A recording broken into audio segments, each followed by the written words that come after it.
advisor. And I hope those qualities would also guide everyone in choosing their own financial advisors. Thank you so much, Carla. I move on to Piolo now. Yes. Piolo, anong qualities naman yung hinahanap mo sa akin? Anong qualities ang hinahanap mo when it comes to a partner for life? You know, Secretary Berna, ganito kasi. Well, top of mind, as you were asking, part of the question was dependability. You need somebody that is dependable. Because otherwise, you'll just pull each other down. Diba? And somebody that has financial literacy, somebody that can help you decide and advise you or tell you where to put your money or how to use your money wisely, and somebody that you can really trust, just like what you said. Because mahirap when it comes to money. Diba? Parang we're always after our success, to have more money, to have more financial freedom. But at the end of the day, if your partner is not on the same page, of course, it's not going to be as healthy. So somebody that, you can share. Actually, I would just like to echo what Carla was saying. You share the same values when it comes to financial literacy. And I think that's it. And somebody that would really care for your welfare and that really cares for you.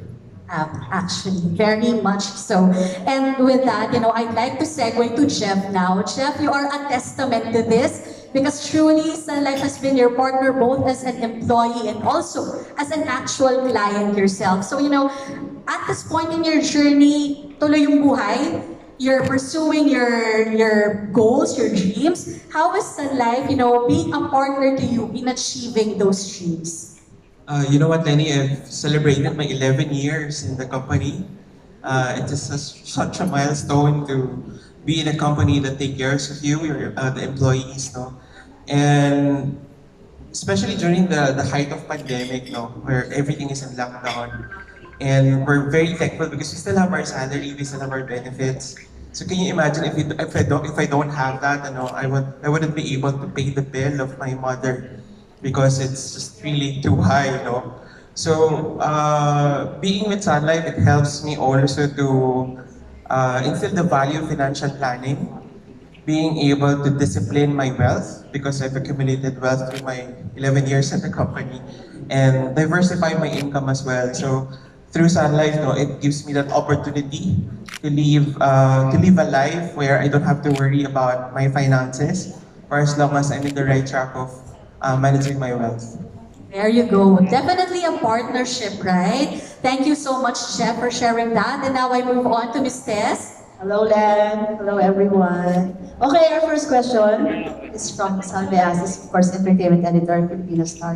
Hi, Miss Alvin. Hi. Hi, Papa P. Hi, Salves. Hi. Papa P, lagi nating binimension yung word na, oy, this is, this is my partner in life. So, kailan kaya namin maririnig na ipapakilala mo kami sa partner in life mo? Ako rin, hihintay ko yun. Game. Tsaka during the pandemic ba, di mo naisip na, oy, sana may partner in life ako, nakasama ako dun aside from my mom? All right, to tell you honestly, during this pandemic, I realized it's not about having a partner per se, physically, but it is about having the independence, to just live your life one day at a time. And so this pandemic has taught me a lot of discipline, and it taught me to just really appreciate life for whatever it gives you by the day. And so for me,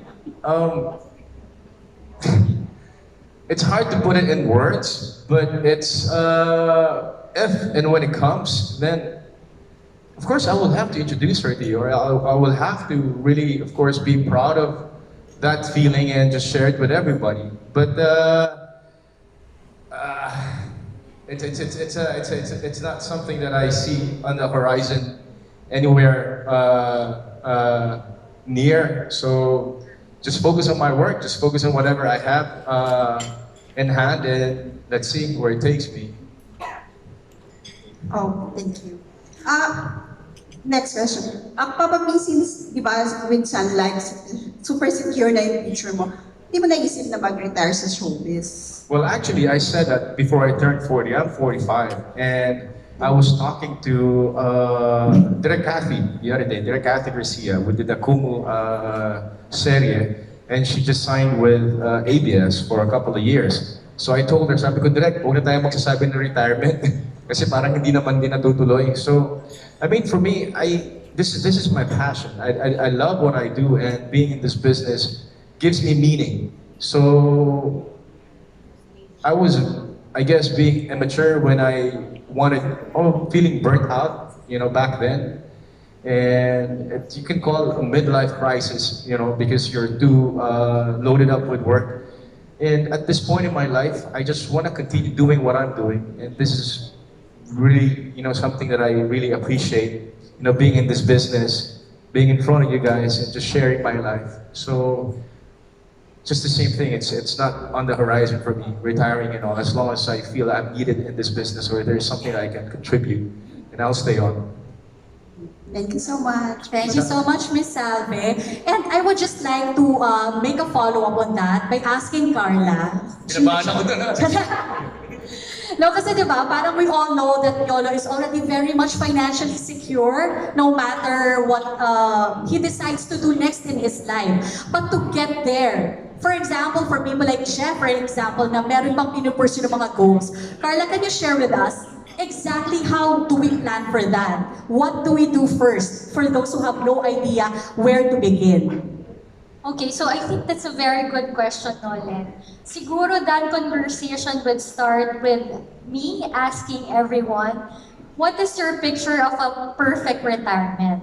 Diba? So, of course, having a perfect retirement, maybe it's an ideal, but having that picture grounds your financial plan.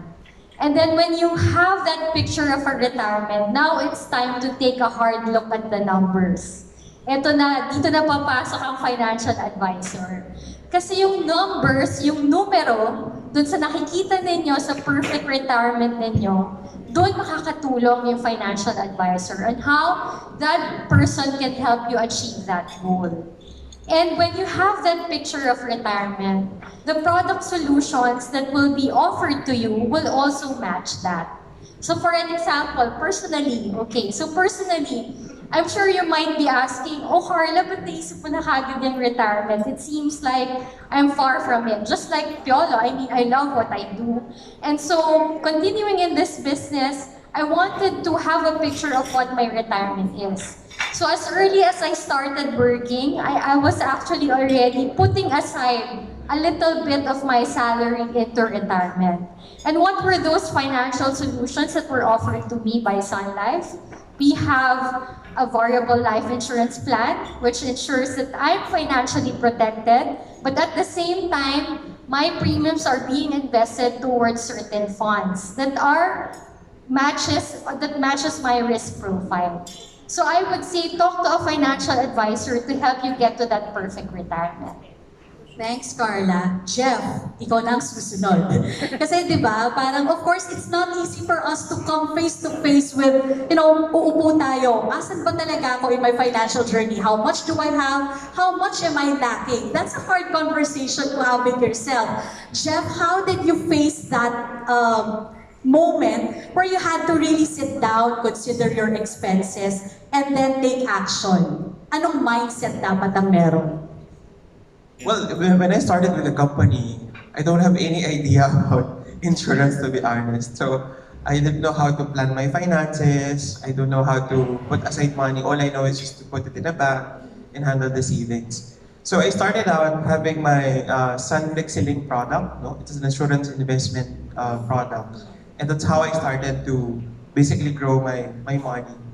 And just recently, as you've seen in the video, imagine the finances that I have to deal with my mother, because the bill is almost $1 million, to be honest about it. And I don't know how to pay off paunti-unti, the loan that I need to deal with and all of those. So it's a wake-up call for me. So it was the time where I'm looking for a product who can handle the hospital bills, because I don't want to depend on anyone from the family. So I purchased the Sun Life Fit and Well Advantage that I rely on, especially if something bad might happen. So I feel more secure. I feel comfortable that in the future I don't have to rely on anyone, especially in handling the medical expenses. Because mahal True. magpa-hospital. I don't know how magkano na palit in the coming years to come. So I need to be financially ready. True, kasi really the pandemic really opened us up to our vulnerabilities, di ba? When it comes to our finances, when it comes to our health. And now with that, we move on. First to a virtual question. I think we have a question from our friends over at Zoom. Can we flash the question, please? Pwede ba dito? Okay, so this is a question from Miss Mary Chris of Hataw sa taga Sun Life. Good noon po. Ano pong qualities ni Papa P bukod sa gwapo at malakas ang dating, masilog at mabait? Na meron siya that for so many years now ay siya pa rin ang endorser ng Sun Life. I think that's actually a very good question. This is one of Piolo's longest relationships, ang Sun Life, di ba? Carla, please take that on. Hindi akala ko kita, hindi na. Piolo is also our partner for life. So, I'm not sure if everyone knows, but when Piolo and Sun Life started, it was actually out of accident, no? Parang, ano lang yon, because Sun Life wanted to donate a certain amount to the victims of the typhoon. And so we came across the Hebrio Foundation. It's being headed by Piolo's sister, Chiki. Hi, Chiki, are you here? And so Chiki, and that started our relationship with Piolo. And then eventually we went on to several endeavors. From that charitable effort, we launched Sun Piology, and then naging brand ambassador na rin namin. And so, if you ask us what are the qualities of Piolo that have become, that allowed us to be partners for life with Piolo, it's number one, hindi na naman ata na itatago ito ni Piolo, pero isa siyang kuripot. So for us, as I've mentioned a while ago, Sun Life also values people that share the same values as us. And so being financially disciplined, we thought that Piolo was the perfect brand ambassador. Apart from that, he also has secured his finances, not just with being a good steward of his money, but also having the foresight to have a financial plan with regards to all of his financial needs. So be it health, be it retirement, even for the education of his child. So lahat ng yon nakita namin kay Piolo. So I would say really, Piolo is the perfect partner for life. And really, no, kasi diba, if you can observe, when it comes to endorsements for celebrities, these are usually short-term. It lasts for a while and then you see them probably with another brand or endorsing something else. But for Piolo and Sun Life, it's been so many years now and we're still going strong and we're very definitely happy to have Piolo on board, especially when it comes to promoting our advocacy. And with that, we move on to Ms. Tess again for the next question. Follow-up, anong reaction, Piolo? Oh, reaction daw That. I would say that there's parallelism in terms of what Ms. Carla was saying. I guess from the get-go, I knew for a fact that showbiz life is fleeting. So I had to save up. I had to work so that I could have something for the future. And early on in my life, I secured my insurance right away. I don't know, maybe my mom taught us that you have to save up for the future, that this is not going to be forever. And so that's why even my sister, when Sunlight became a partner with our foundation, it was the same time that my sister also moved to Sun Life and became a financial advisor. So since then, my sister and I have been talking every year as to which plan or what kind of policy we can get.